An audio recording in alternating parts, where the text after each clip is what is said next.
shadow of the conquering German armies covered Western Europe. The self-styled master race was riding high.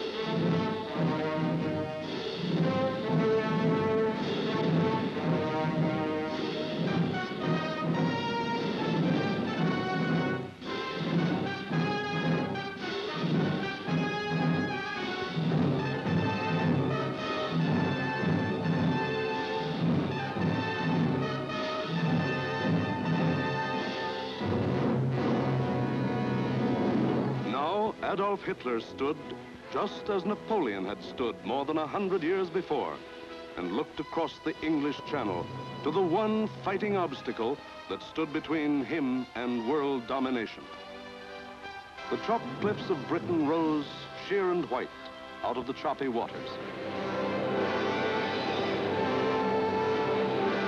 And beyond, a little island, smaller than the state of Wyoming.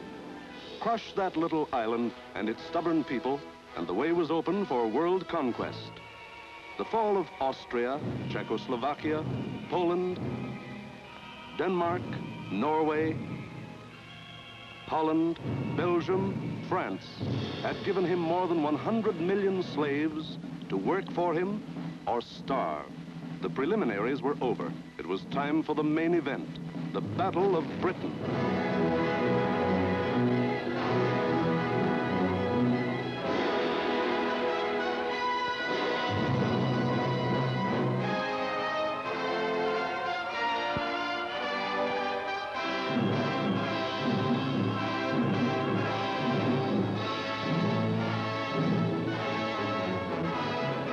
Hitler and his generals feverishly drafted their plans for the conquest of Britain.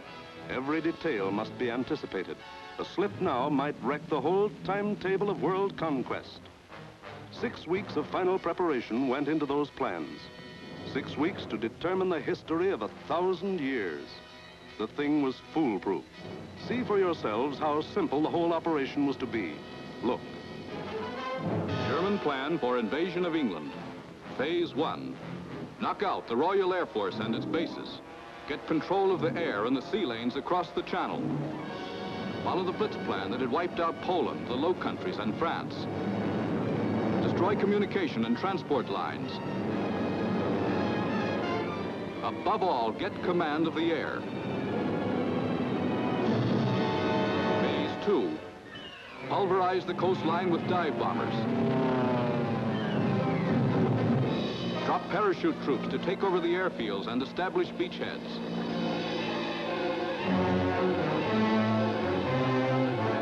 Phase 3. Actual invasion. Pour the German panzer divisions across in high-speed barges under an umbrella protecting fighter planes. Then send spearheads of armed might to divide, surround, destroy all opposition. That's all there was to it.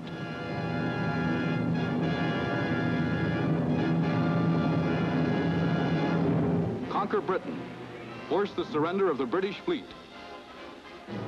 Then, with the combined sea power of Germany, Britain, Italy, France, and Japan, he could control the seas and tell us where to head in.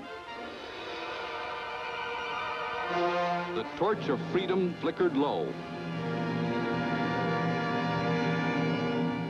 On the Channel invasion coasts, more than 100 fully equipped German divisions were singing the Nazi theme song, "We are sailing against England," as they waited the word from Hitler.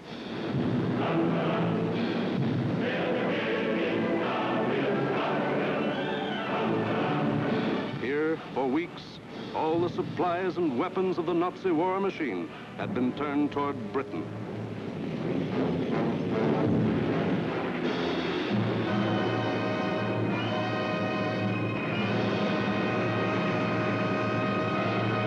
The jaws of the Nazi whale were set to swallow Jonah.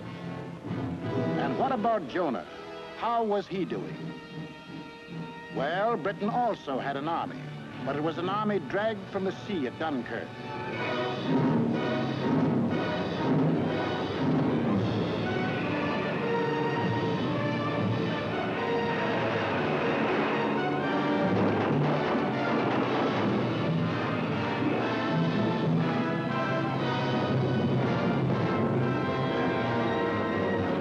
An army without weapons. These had been left behind on the roads of France. Tanks, guns, motorized equipment, all abandoned to save the one priceless item, men.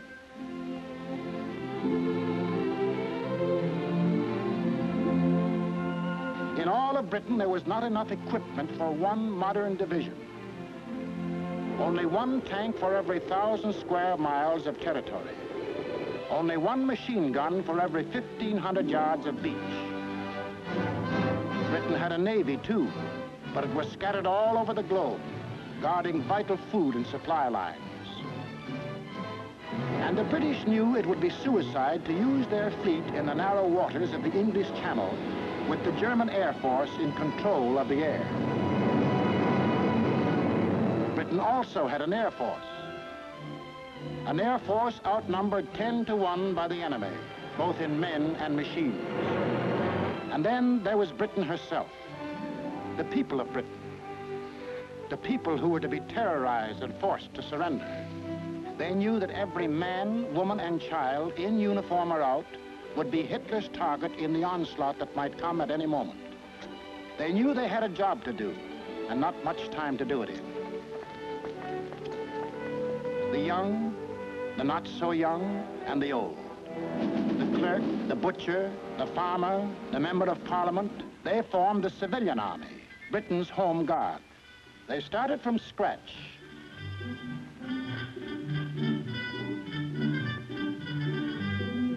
Experience, equipment, supplies, all were scarce.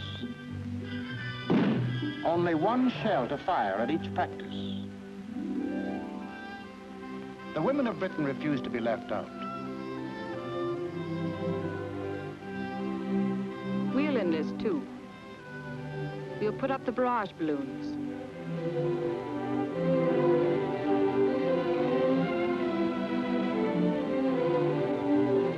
Man the ack-ack guns. We'll run the railroads and get the trains through on time. Ferry the planes. Carry the dispatches. Drive the ambulances and run the buses. And we'll see that our men are fed and don't go hungry.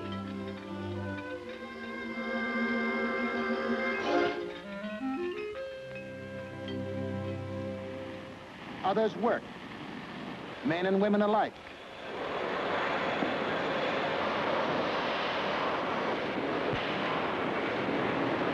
They worked full time, overtime, double time, 40 hours a week, 50, 60, 70. Hours meant nothing. Fatigue meant nothing. Until the government forced them to cut down hours because over-fatigue was hurting production.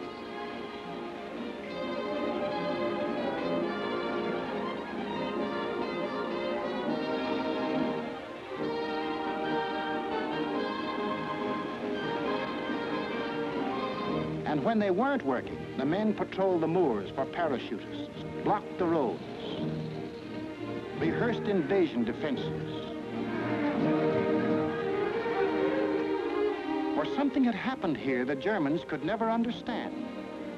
In a democracy, it is not the government that makes war. It is the people.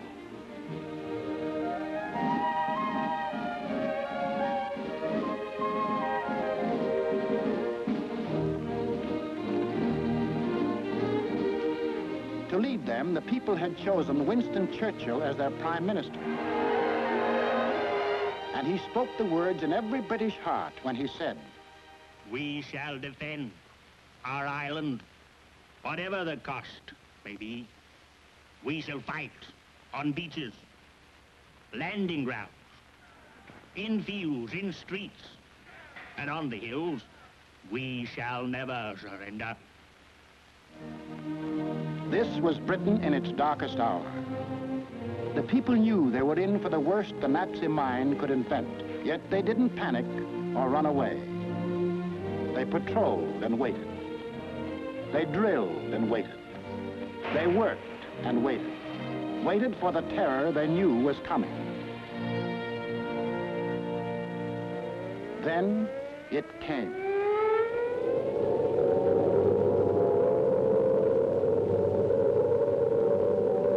That's the sound that became part of the life of every man, woman, and child in Britain.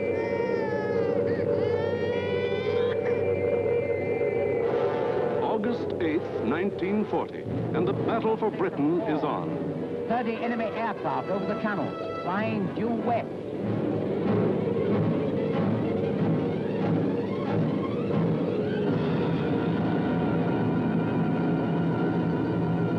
Here comes the Luftwaffe. In dozens of flights, hundreds of planes,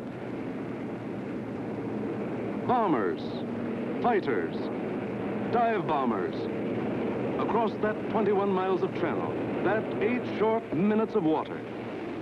Their first tactics were to bomb convoys in the channel. Convoys loaded with food and munitions, bound for the great port of London.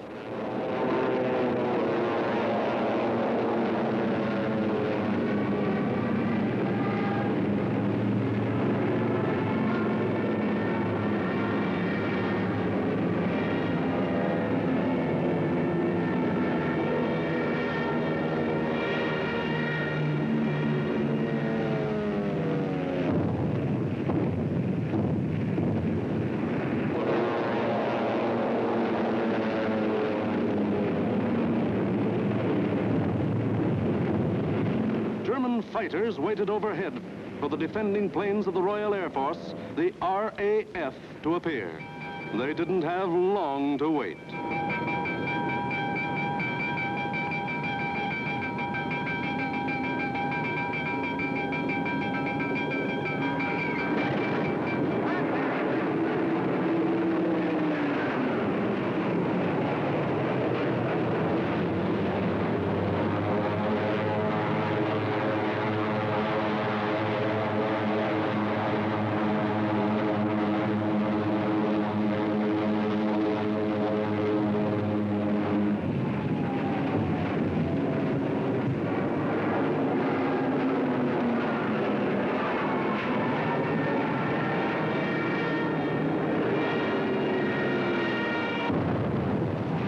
RAF came, facing odds of 6, 8, 10 to 1, and dove in, shouting the old hunting cry, "Tally-ho!"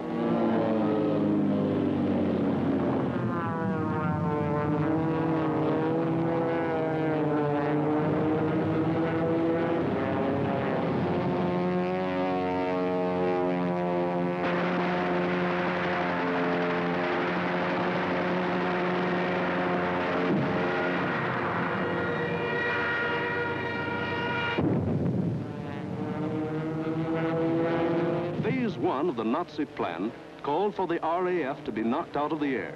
But the men of the RAF hadn't read the Nazi plan.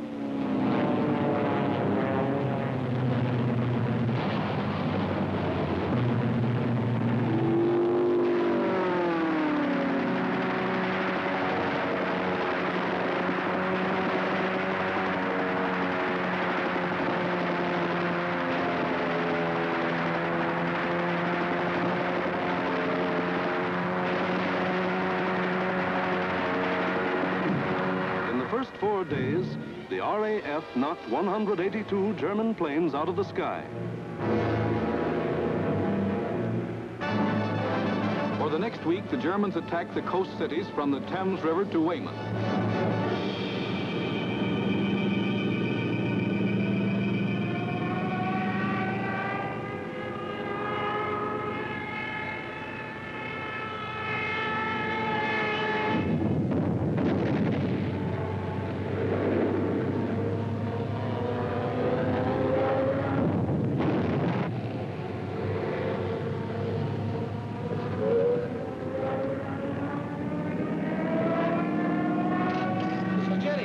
cover.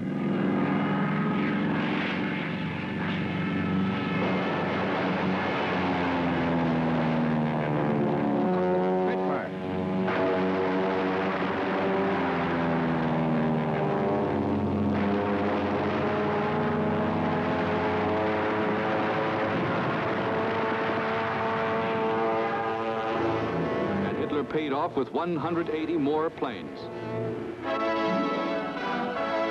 Then the Luftwaffe battered the great port towns of Southampton, Plymouth, trying for a knockout before the flow of supplies from overseas. The ports took a terrible pounding, but they couldn't be knocked out. Cargoes went on being unloaded with the protection of the RAF overhead. Battling the Spitfires and Hurricanes in the air wasn't panning out. So Goering switched his main attacks to the fighter airfields, Dover, Deal, Hawking. Maybe he could destroy the planes on the ground. He bombed the airfields, and the fields were hit. But the planes were saved. For Britain, unlike Poland and the Low Countries, didn't make the mistake of bunching its planes on the runways. The planes of the RAF were scattered and hidden, only a few on any one field, and those in the far corners. The Spitfires still went up to meet the enemy. In the first 10 days of the Battle of Britain, Goering launched 26 major attacks to get command of the air and lost 697 aircraft. The British lost 153, and 60 British pilots bailed out.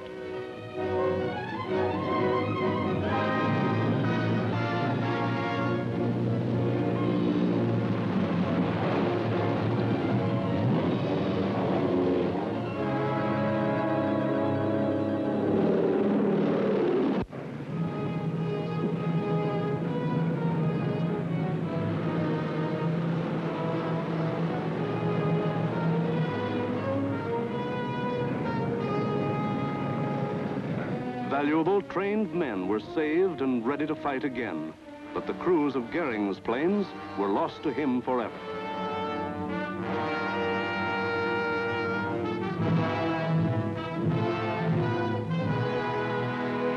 The pace was too hot. Something was going haywire. The Nazis had to call time out. On a 2,000-mile front from Norway to France, the whole Nazi Blitz program was being stalled because the RAF was still in the air. The shock troops were getting hoarse from singing, "We are sailing against England."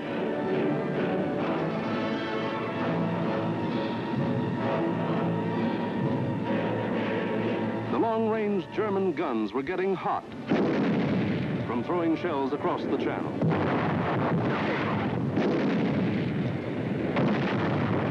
In public, Hitler assured the Germans, "Mr. Churchill tells his people that England will win, but I tell you that victory will belong to Germany."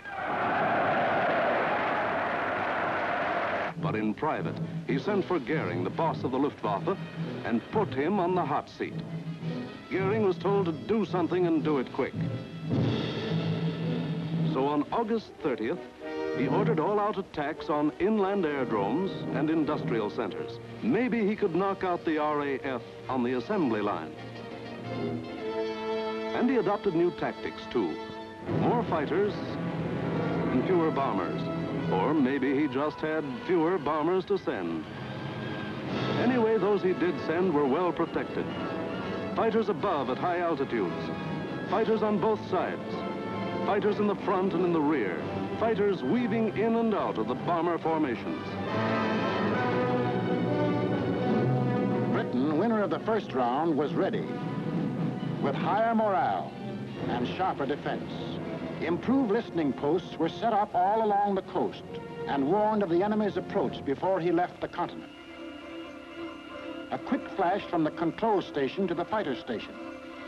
And pilots were on their way to meet the enemy while he was still over the channel.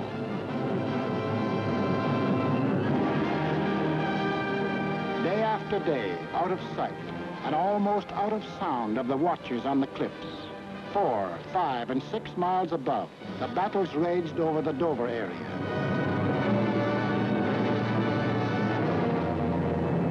The Dover area became known as Hell's Corner. By sheer weight of numbers, the enemy again and again broke through the coastal defenses.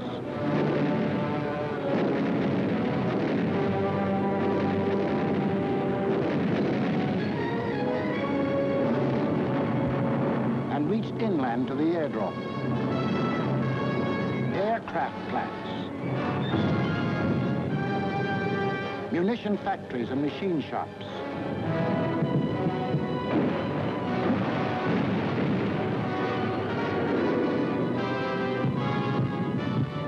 Hello, gunfire in the southeast. Right.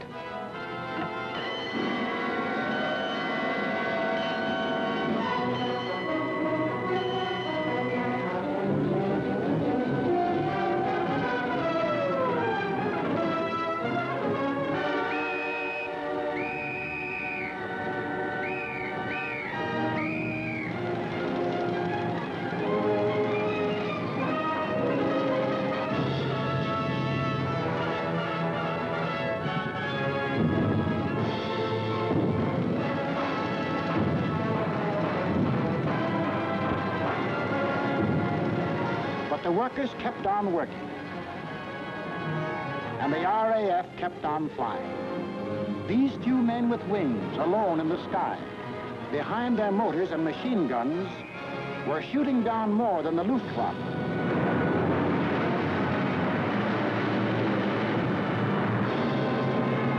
They were smashing the whole Nazi plan of world conquest.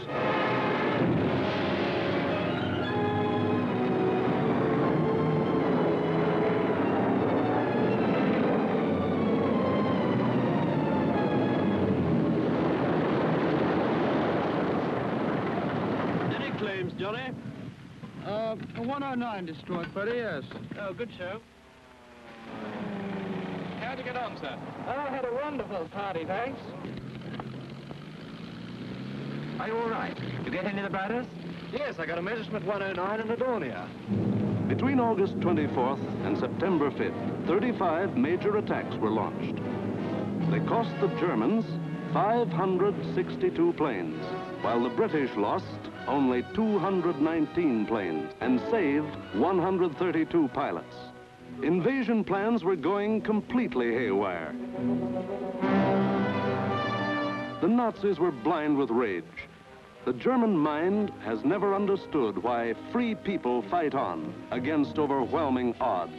Hitler now knew he was superior in every weapon except the weapon of spirit. So he told Goering, break that spirit. Crush the people, crush the spirit of democratic life itself. Invasion now would have to wait. The Nazis would avoid the RAF and smash the great city of London into the rubble heap they had made of Warsaw and Rotterdam. Could London take it? Even the people themselves didn't know the answer. The defenses they trusted in were London's hastily assembled anti-aircraft, the Ack-Ack guns, the balloon barrage which kept the raiders at high altitudes. The Royal Air Force, now down to its last reserves, and the plain, downright guts of people.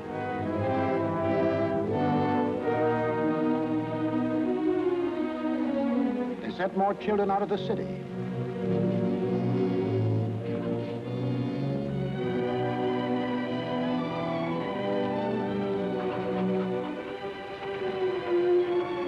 Tightened air raid precautions, stationed more airplane spotters, rehearsed firefighters, moved into bomb shelters.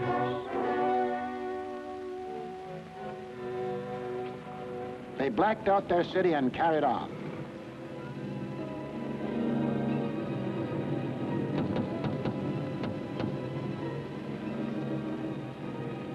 The first blow aimed to crush the British spirit came on September 7th.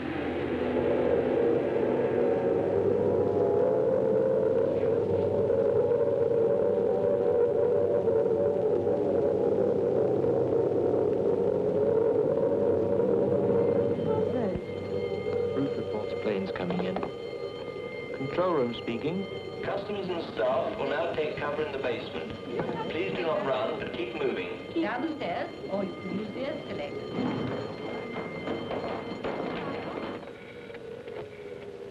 Third floor, clear. Second floor, clear. First floor, clear. That day, when 375 German planes came roaring up the Thames River, the Battle of Britain became the Battle of London. The Germans broke through the charge of Hurricanes and Spitfires that went out to meet them.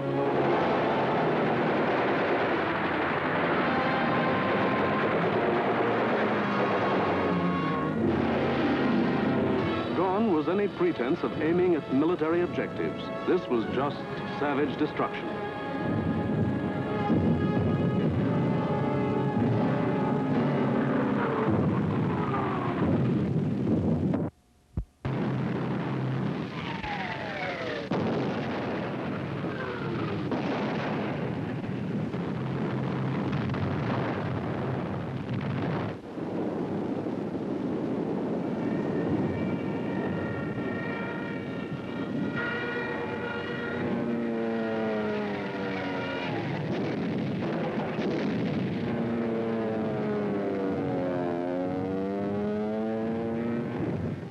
Bombs fell alike on the homes of the East End poor and the Mayfair rich, on shops, hospitals, churches. For 28 days, the Nazis were to drop everything in the book on the city of London. Tons upon tons of high explosives, delayed action bombs that exploded days later, torpedoes that sheared away whole buildings. And underneath the war in the air, the war of the man in the street went on.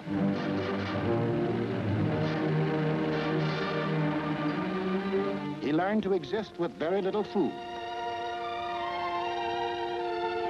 He forgot what it meant to have a night's sleep, spending most of his time underground in the damp and dark and cold. Hello, Mrs. Spots. You're here early tonight. Well, I'm on the safe side, aren't I?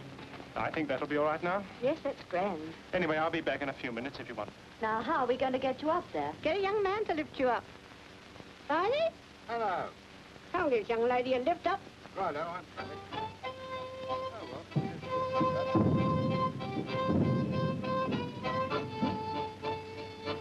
The air raid wardens stayed at their posts. Doctors and nurses worked on steadily as the bombs crashed all around them. Rescue squads labored night and day. Hi, Gordon.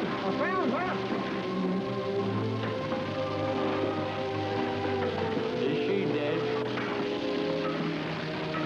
Right, so. Firemen said, nuts to the bombs and battled to put out fires. This was life in the Blitz. Against all the rules of Nazi warfare, Britain was refusing to crumple up.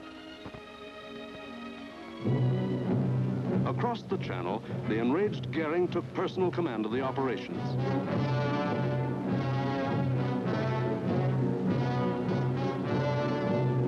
And on September 15th, he sent the Luftwaffe into one of its greatest attacks.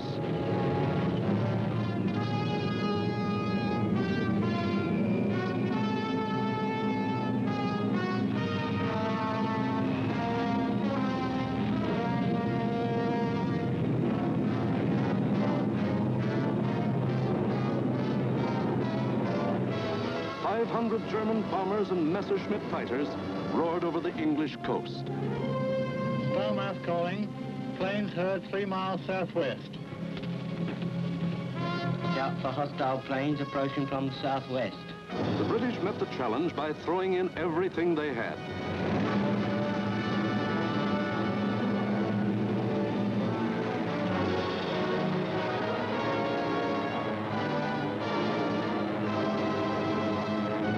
Historic three-dimensional battle took place inside an area 60 miles long, 38 broad, and from 5 to 6 miles high.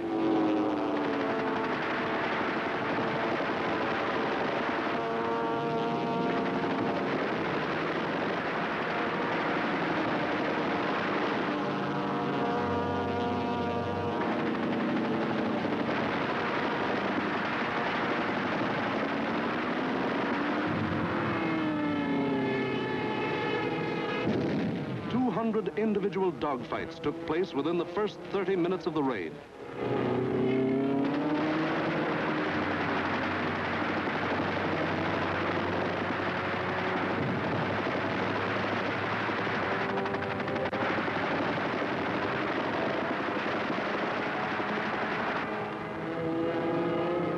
Right on our own doorstep. Oh, what a threat.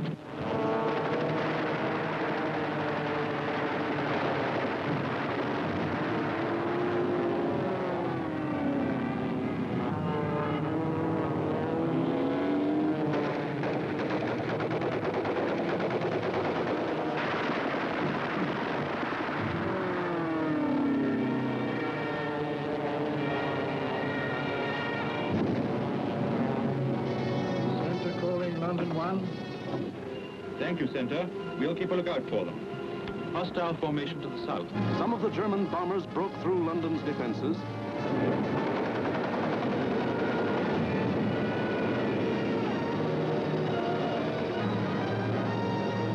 and reached the center of the city.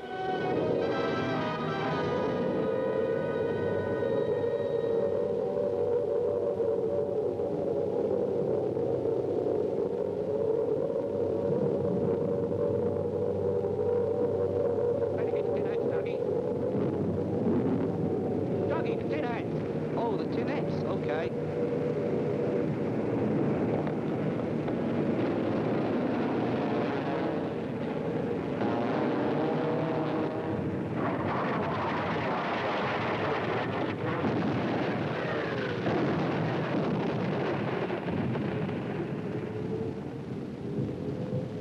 Doggy! Doggy, where are you?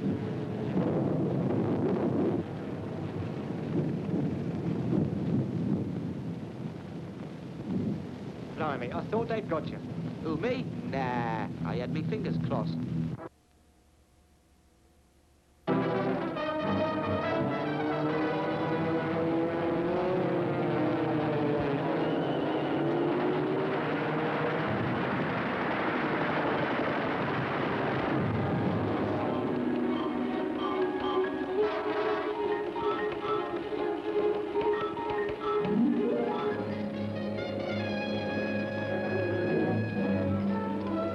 Ministry communique. The biggest bag yet. 185 enemy aircraft shot down. End of message. Of the 500 German planes that came over that day, more than 1/3 were shot down. In the 28 days of terror from September 7th to October 5th, the Nazis dropped 50 million pounds of bombs on the city, killed 7,000 helpless civilians, and wounded 10,000 more. Bombs fell on Buckingham Palace,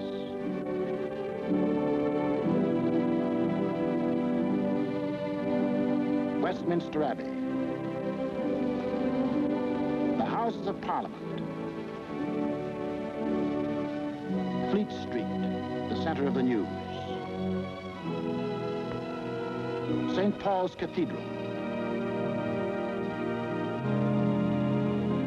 Bombs blasting the historic past out of the lives of Englishmen.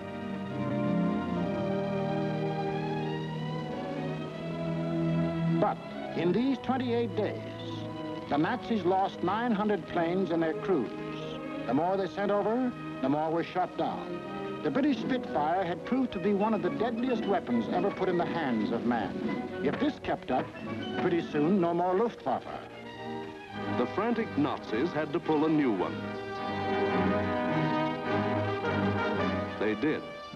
On October 6th, they changed to night attacks. Maybe that way they could avoid those deadly Spitfires and Hurricanes. Maybe that way they could crush the stubborn British spirit. Never mind control of the air. Never mind Phase 1, Phase 2, Phase 3. Now to concentrate on bombing the people themselves into submission and make them cry for mercy.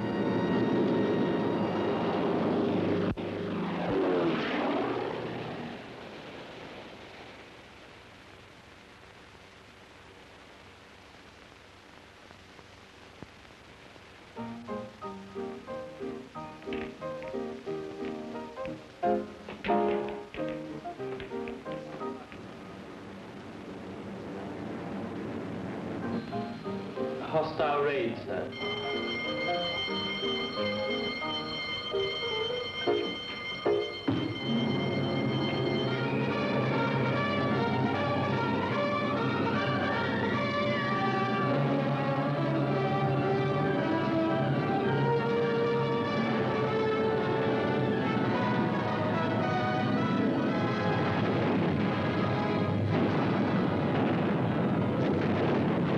RAF wasn't much help at night. This was just German bombs against British guts.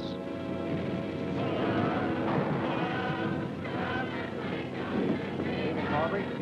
Hello, Jack. Sound happy enough down there tonight, don't they? Yes, they're all right.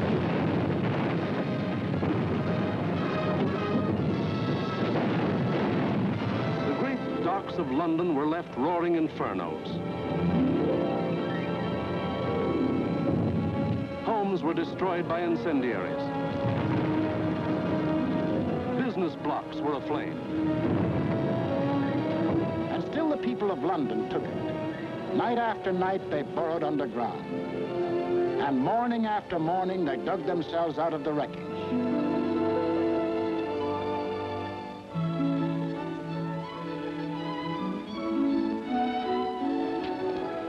Good morning, Mrs. Ford. Good morning, Miss Ryan. See you tonight. Right here. Come on, Bessie.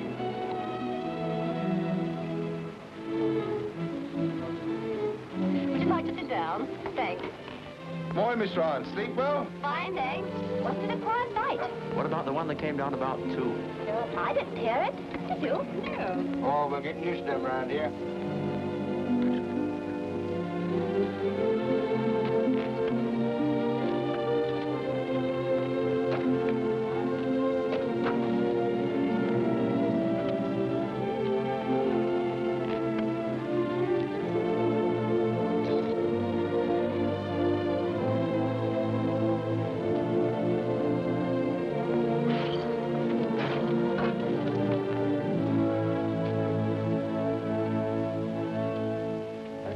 Better go away from this for a bit.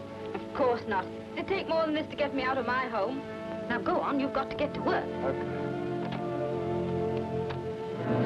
The Battle of London was the battle of the people of the city. In spite of bombs and fire and death, they got to their desks and workbenches to spend another 10 or 12 hours working, working, working. The British spirit was stronger than ever. And the RAF was flying higher than ever. Not only higher, but farther. SIO, operation for tonight. GP 1562, EP 781. 10 aircraft. You'll find, I think, a decent photograph of the submarine yards there. There's a very good one taken the other night, Monty. Oh, that's a bit further along. That's it. Those are the submarine yards. Yeah. Just there. Yes. Well, chaps, this is your target for tonight. It's the submarine and shipbuilding yards at Bremen.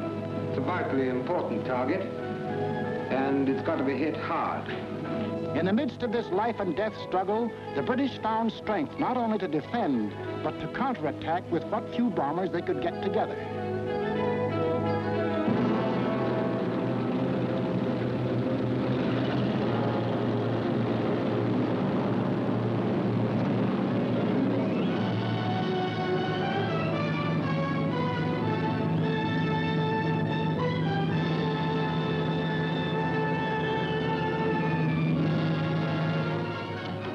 Charlie, airborne, sir.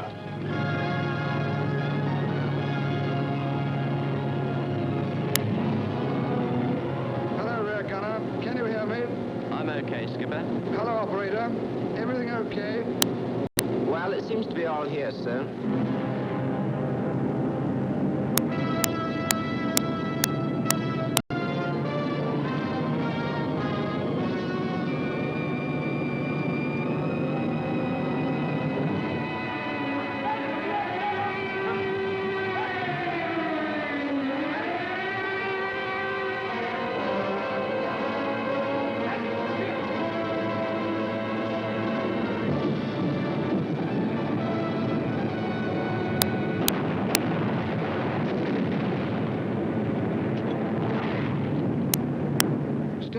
I'm going in a glide.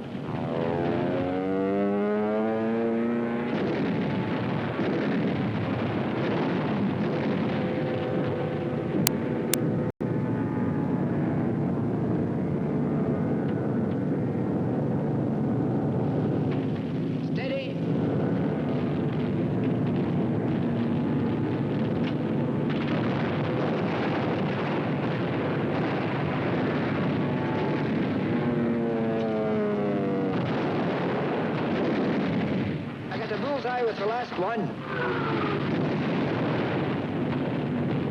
Here was the RAF giving it back. Hitler cried, "Night, gangsters! For this crime I will exact 1,000-fold revenge." All the available German night bombers were put into the air.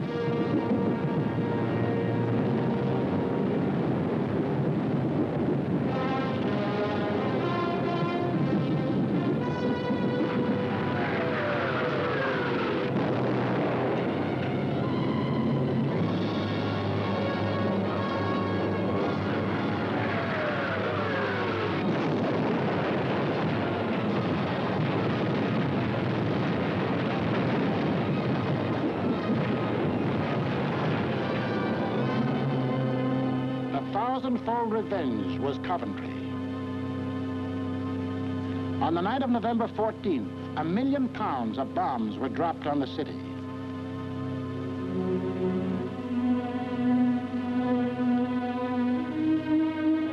Coventry was smashed as flat as Warsaw and Rotterdam.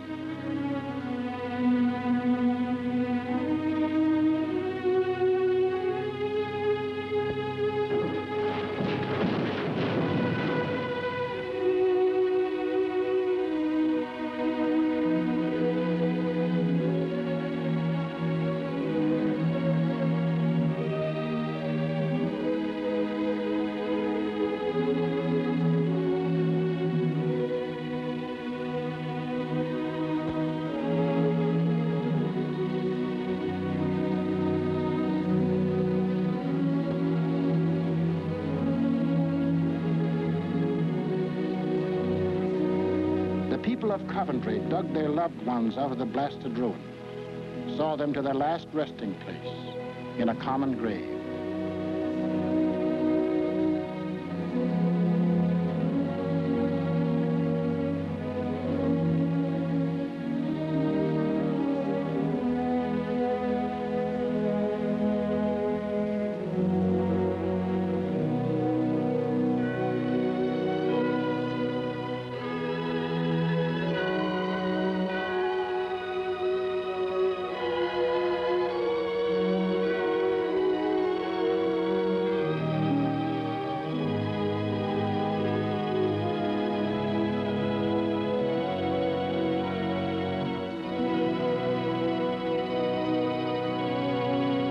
Hitler could kill them, but damned if he could lick them. They went back to their lathes and machines, for they knew the machine bench was as deadly a weapon as the rifle. And in their hearts was a grim determination that this enemy must be destroyed. That the day was coming when they would strike back, and how they would strike back. Christmas, 1940.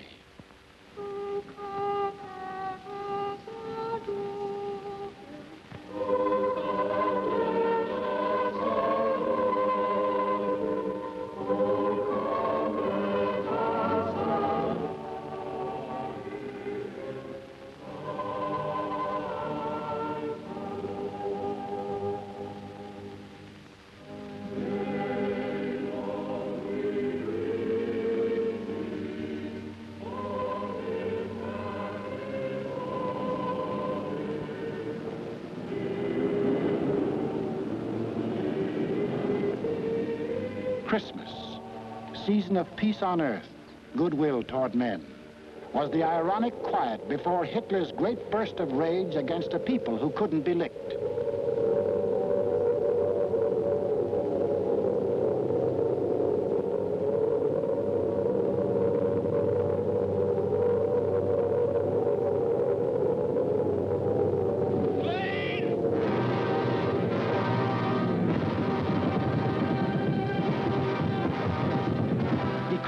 overcome them into submission. So he would burn them to ashes.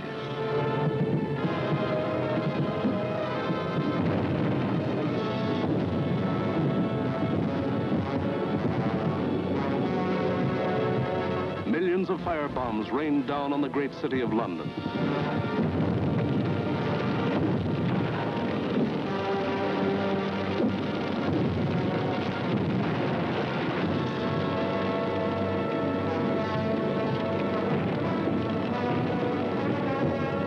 In a matter of minutes, more than 1,500 different sections of the city burst into roaring flames. Flames that swiftly merged into the greatest fire in recorded history.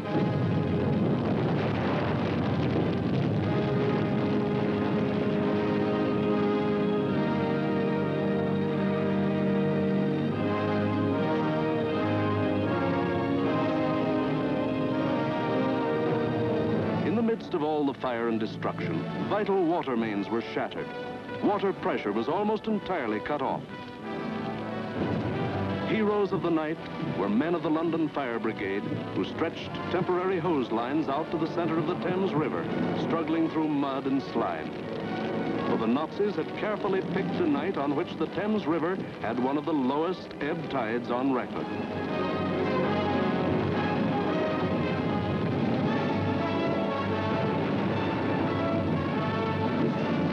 And while London burned above them, the people of the city held on. Chin up and thumbs up. They knew this was the people's war, and they were the people.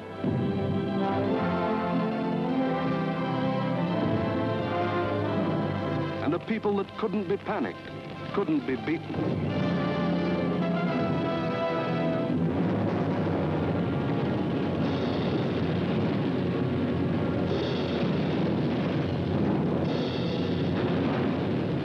In the months to come, the British were to suffer many such bombings and burnings. But a nation that calls on cold courage when hot courage runs thin may die, but it can't be defeated.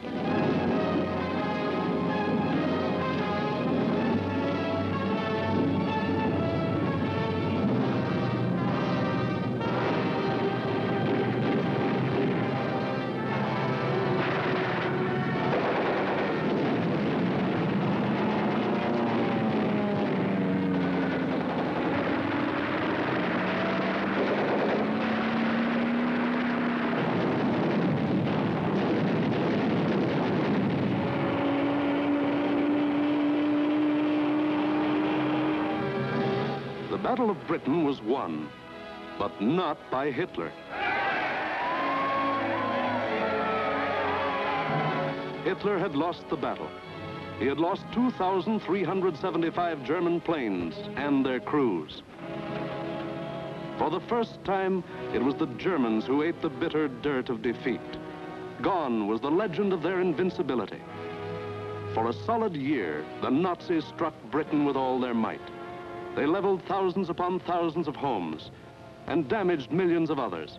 They killed more than 40,000 men, women, and children, and seriously wounded 50,000 more. But not one single Nazi soldier set foot on British soil. But Hitler couldn't stop, and in our next film we will show how he had to turn to the east again. Why did the Nazis lose the Battle of Britain? First, because a regimented people met an equally determined free people, and the free people made them quit cold. We've been bombed, dive bombed, high-level bombed, machine gunned, been through 2 invasion scares. The last lot we had the house down about our ears. But we're still sticking it, and we're going to stick it. Second, because this was a new kind of war, and the RAF were the men who could fight it. These were the men who belonged to what Hitler called those weak, soft democracies. The British did more than save their country. They won for the world a year of precious time. It was not only for the people of Britain, but for the people of the world that Winston Churchill spoke when he said, Never, in the field of human conflict, was so much owed by so many to so few.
Leary Valley lies in the Italian Midland, some 60 miles northwest of Naples to some 40 miles southeast of Rome. A wide, flat corridor enclosed between 4 walls of mountains.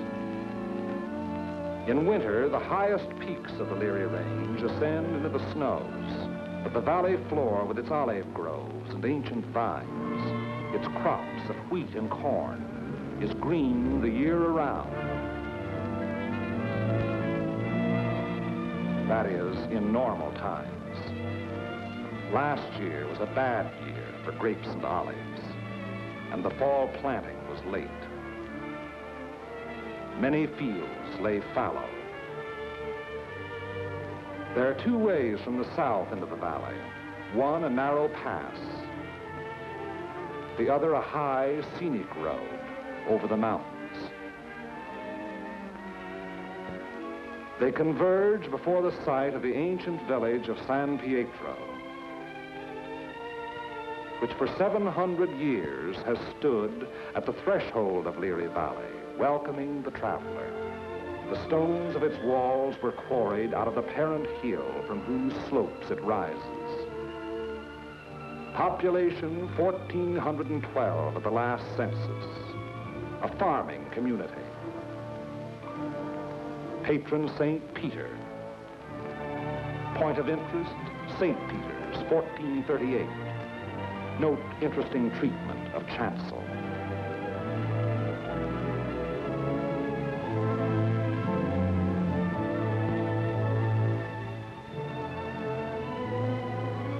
As St. Peter's was erected by those who were to worship there, so each original dwelling was built by the ones who were to live there.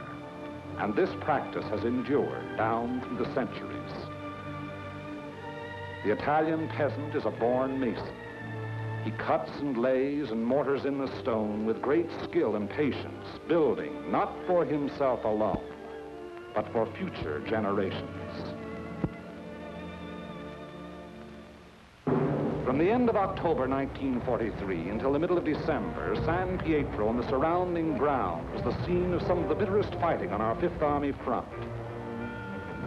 The Italian campaign had entered its second phase, the push forward again after a static period brought on by heavy seasonal rains. Our battle lines were haphazard as the terrain itself, with its flood-swollen rivers that twisted back and forth across our line of march, so that each river seemed like 5, and where there was no river to cross, a mountain blocked our going. Each peak ahead being a few meters higher than the last we had won, so that each new peak had to be fought for the hard uphill way, with the enemy looking down our throats. They had had time to fortify and camouflage their positions. No amount of artillery fire or aerial bombardment could force them to withdraw. That was for the infantry to do, employing those weapons that can find and destroy life in narrow trenches, caves, and fighting holes. It was up to the man with the rifle, the man under fire from all weapons, the man whose way all our weapons, land, air, and sea, serve only to prepare. It was up to the foot soldier to attack a hidden enemy over ground that was sown with mines, the anti-personnel S-mines that fly up at a football to explode beneath the groin. Nowhere along the entire front were enemy preparations more elaborate than in the San Pietro area. For San Pietro stands at the threshold of Liri Valley, and through Liri Valley, wide and level, runs the most highly prized length of road south of Rome. By early December, we had taken and were holding high ground of the northeast, east, and south of San Pietro, the Camino Maggiore hill mass being last to fall. Italian troops under Allied command had made a vain attempt to capture Mount Lungo, possession of which would have acted greatly to our benefit in the impending action. But so excessive were the losses on Mount Lungo that further operations against its strategic heights were deemed unwarranted.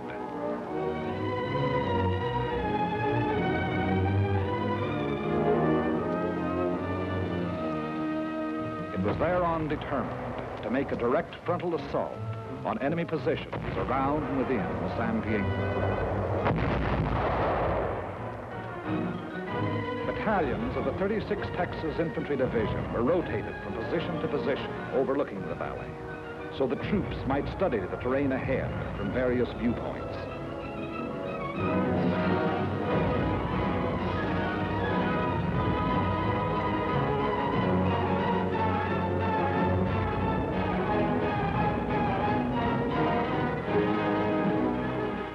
Patrol activity was continuous.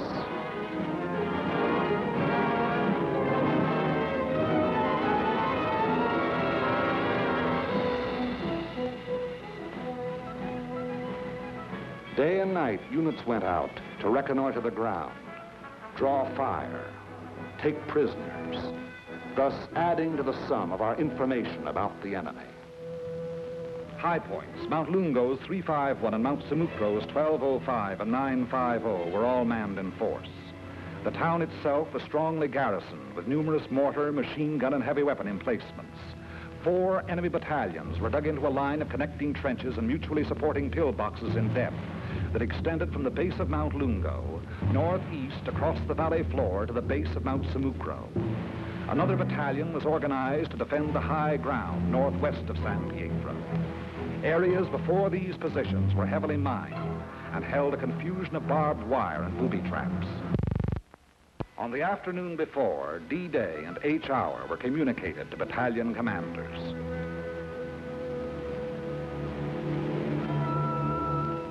December 8th, at 0620 hours, the 1st Battalion of the 143rd Infantry Regiment to attack the summit of 1205, having moved up the mountain under cover of darkness, and upon achieving its objective to attack along the ridge to a point northwest of San Pietro. The 3rd Ranger Battalion likewise to attack 950, another feature of the Mount Sammucro hill mass. The 2nd Battalion of the 143rd to attack over the terraced olive orchards northeast of San Pietro. The 3rd Battalion acting in support to follow the 2nd at 400 yards.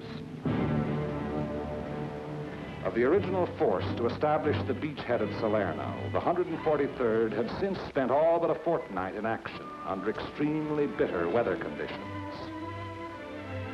At Salerno, at the Volturno crossing, it had taken mortal punishment. The task ahead promised no less bloodshed, yet it was undertaken in good spirits and high confidence.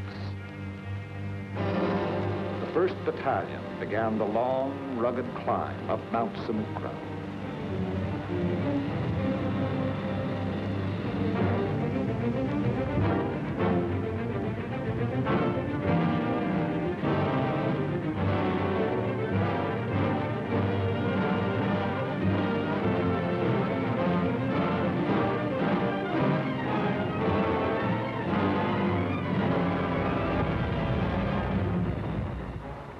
As night fell, our artillery opened up, and throughout the night hours, intense fire was laid down on the enemy's main line of resistance.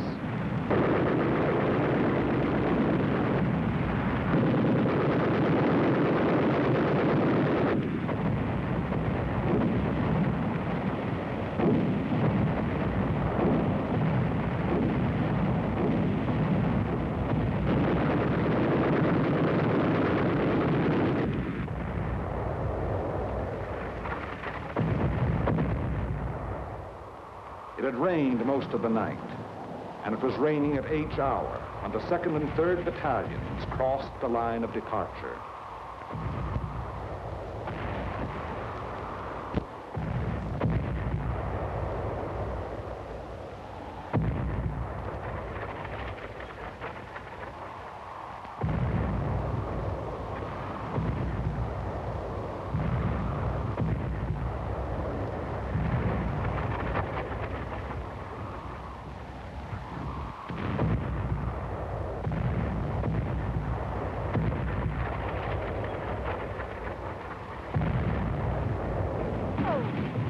Some 200 yards forward, they encountered wire, mines, and automatic fire from pillboxes.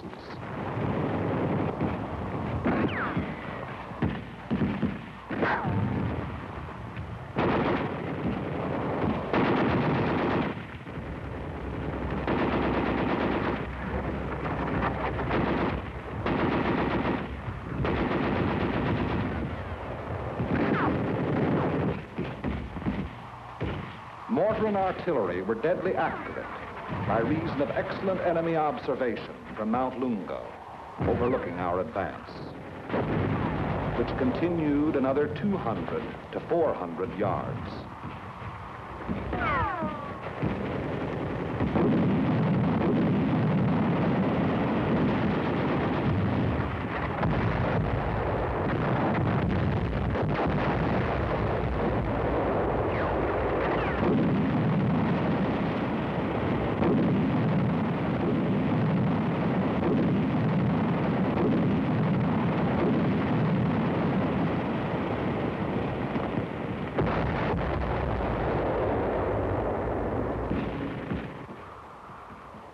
Many men gave their lives in attempts to jump the wire, reach pillboxes, and throw hand grenades through the narrow gun openings. The 3rd Battalion was committed.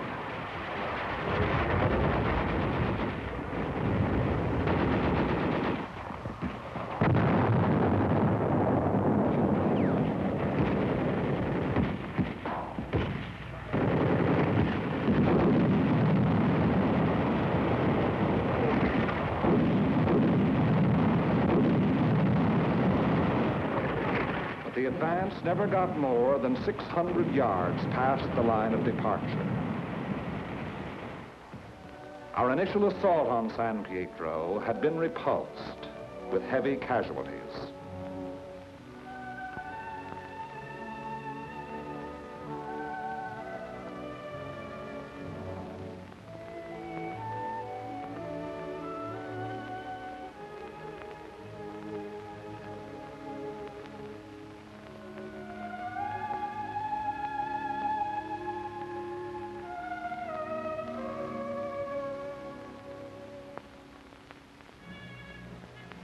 The attack on Hill 1205, however, was a brilliant success. Leading elements of the 1st Battalion had gained the summit of the objective before a strongly entrenched enemy knew that an assault was in progress.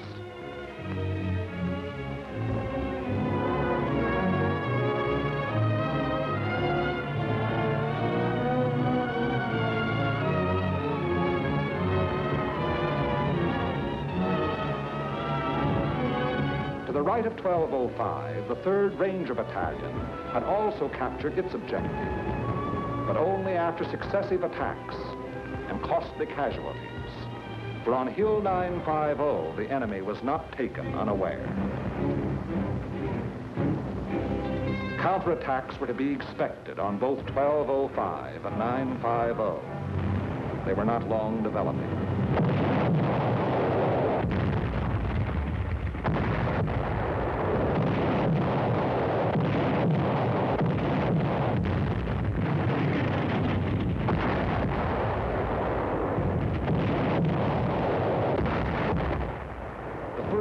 launched during the early daylight hours, and even as it was beaten off, another took form.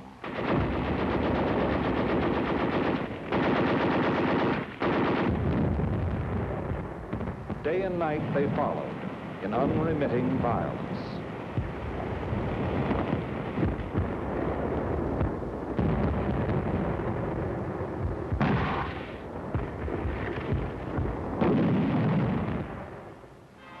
The toll of enemy dead mounted with each new attempt.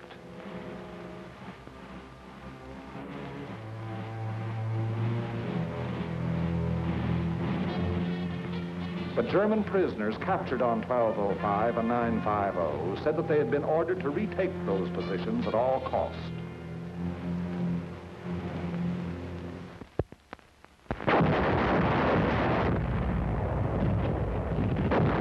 Acting in excellent cooperation, the artillery's supporting power disrupted numerous enemy counterattacks while they were in the process of being formed.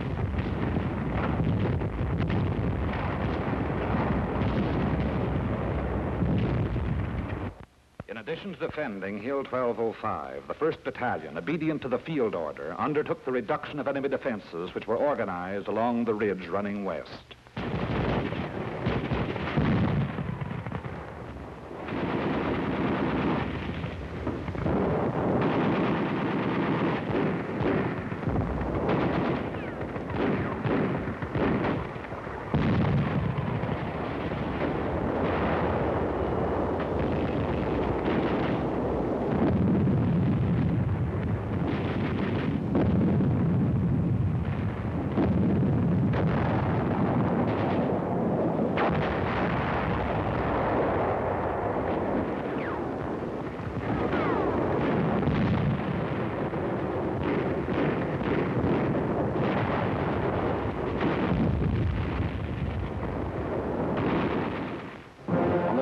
December, the 1st Battalion was reinforced with the 504th Parachute Battalion, which took over and maintained the defenses of 1205 and 950, thereby enabling the 1st Battalion to throw its entire remaining strength into the assault along the ridge.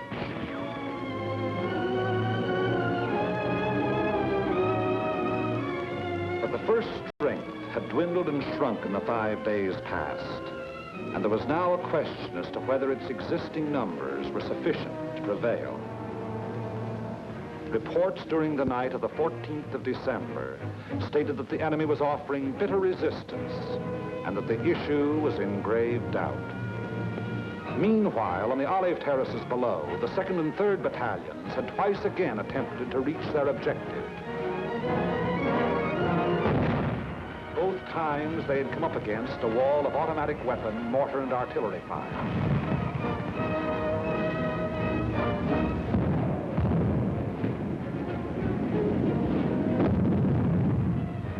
Volunteer patrols made desperate attempts to reach enemy positions and reduce strong points. Not a single member of any such patrol ever came back alive.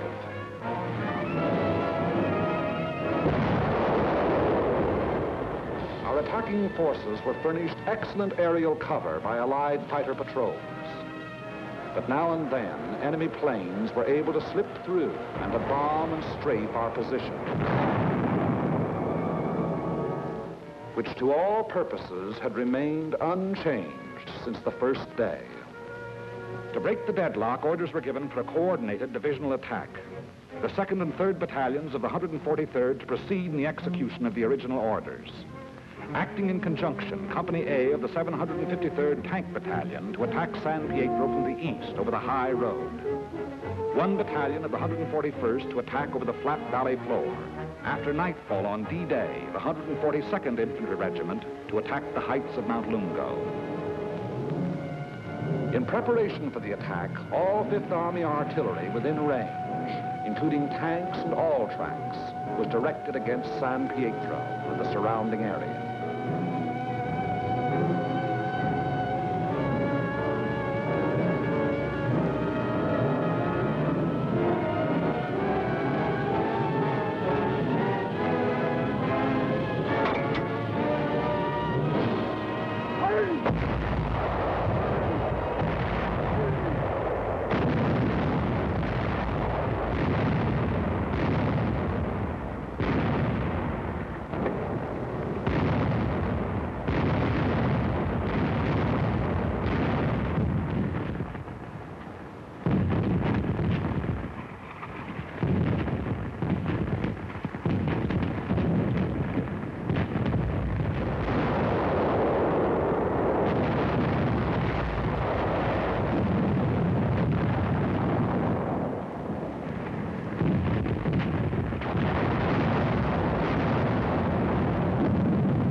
Each hour, 1,200 hours. D-Day, the 15th of December.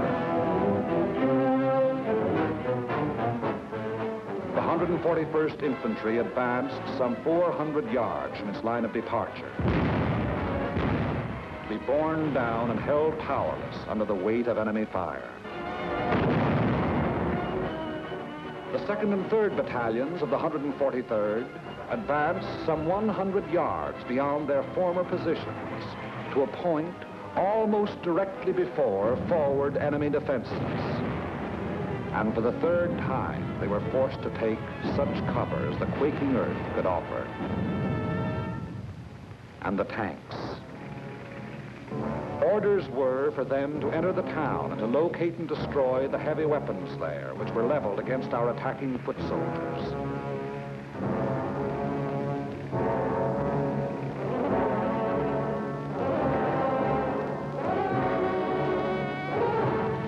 The high road into San Pietro was a narrow mountain road, and from the beginning of its winding descent into Liri Valley, it was under direct enemy observation.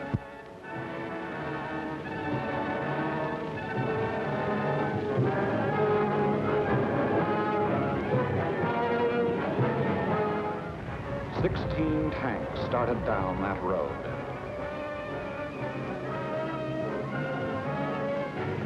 Three reached the outskirts of the town.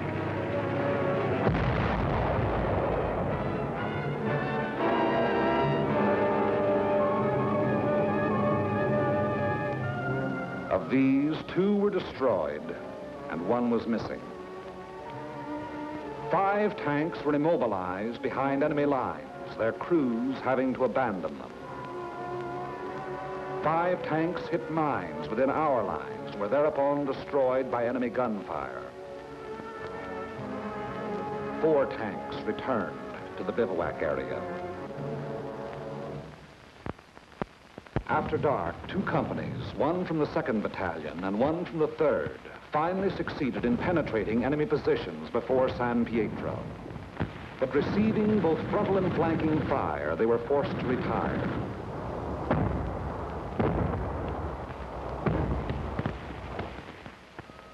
Company E having been reduced in strength to 8 riflemen, and Company L faring little better.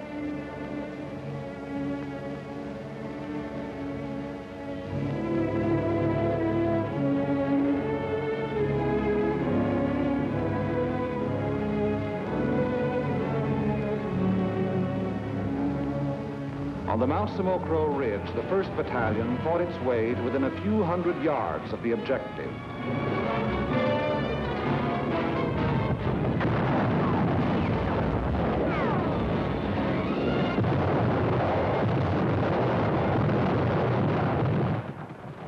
But it had paid for ground gained at the rate of a man a yard, and it did not have strength to carry the fight any further forward.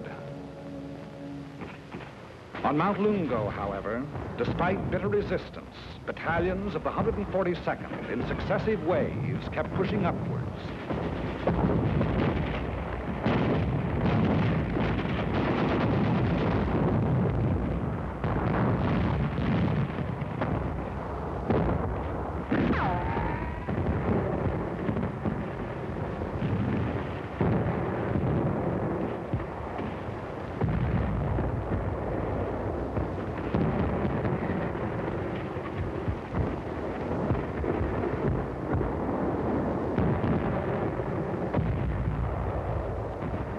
Until in the early daylight hours of the 16th of December, its foot soldiers had gained the summit and were wiping up what remained of a stubborn enemy.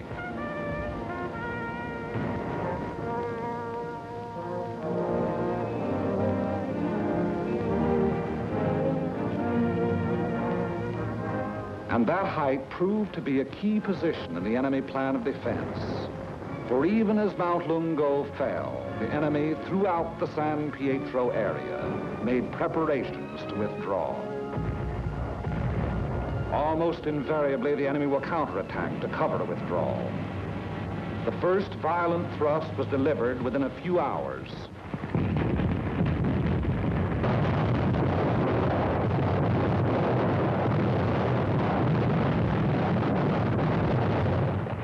And thereafter, counterattacks came in waves, the roar of the last mingling with the rush and fury of the next to break. Many companies lost all their officers. Enlisted men came forward as inspirational leaders to rally their battered companies into resisting yet one more onslaught.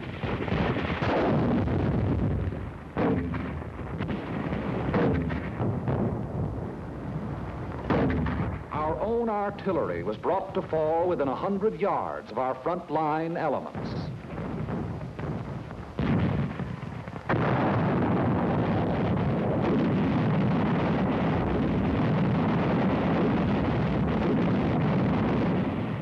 After 5 hours, during which the earth never ceased to tremble, counterattacks ended, indicating that the withdrawal of the enemy's main body had commenced.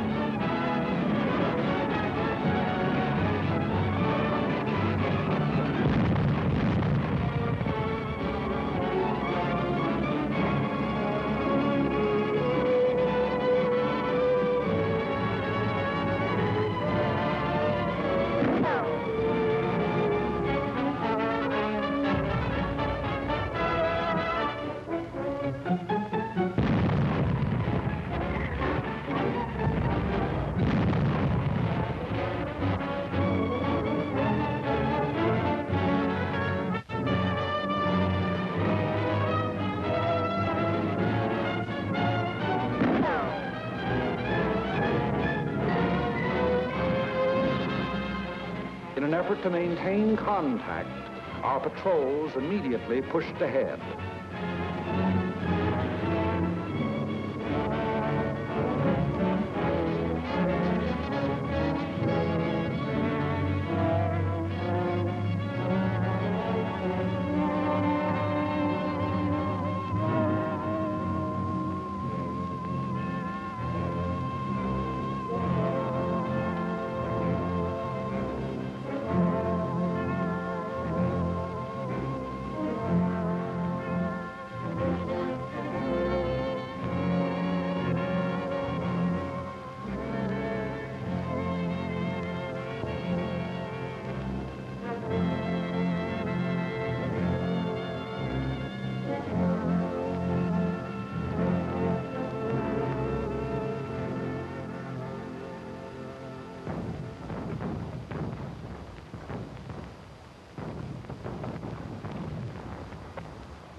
Entering the town, they discovered that San Pietro was ours for the taking.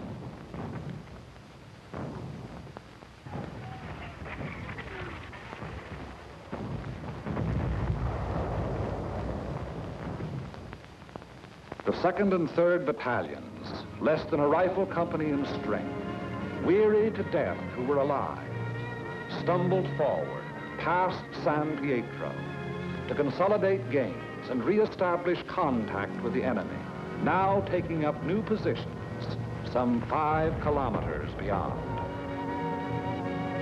That is the broad shape of the Battle of San Pietro, which was but the first of many battles in Liri Valley.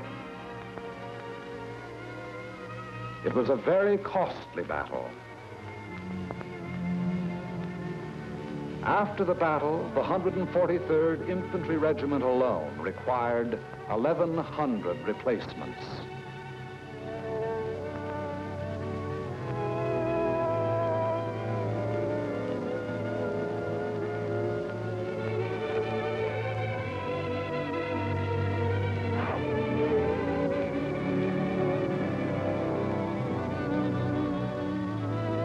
The lives lost were precious lives.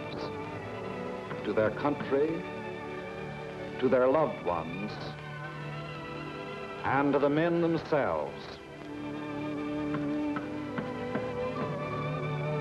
For the living of the 143rd Infantry Regiment, more than 100 decorations for acts of valor above and beyond the call of duty. Many among these you see alive here have since joined the ranks of their brothers in arms who fell at San Pietro. For ahead lay San Vittore and the Rapido River, and Casino. And beyond Casino, more rivers and more mountains and more towns, more San Pietros, greater or lesser, 1,000 more.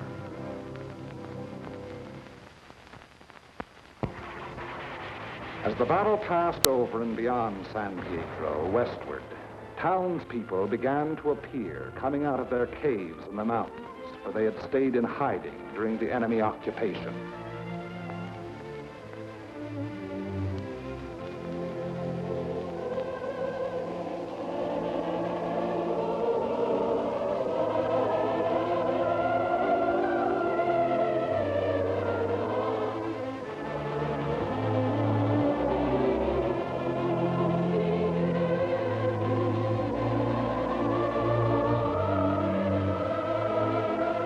They were mostly old people and children.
Living was resumed in San Pietro.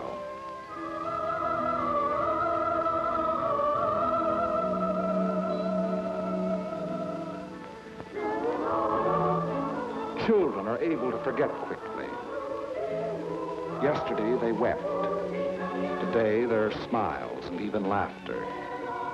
Tomorrow it will be as though the bad things had never happened.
Our prime military aim being to engage and defeat the enemy, the capture of the town itself and the liberation of its people is of an incidental nature. But the people, in their military innocence, look upon us solely as their deliverers. It was to free them and their farmlands that we came. Behind our lines, southwest to the sea, the fields are green with growing crops planted after our coming by other people of other towns who believed likewise.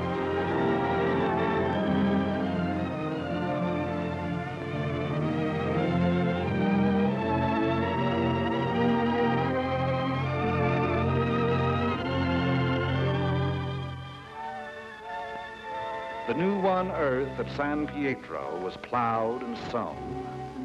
It should yield a good harvest this year.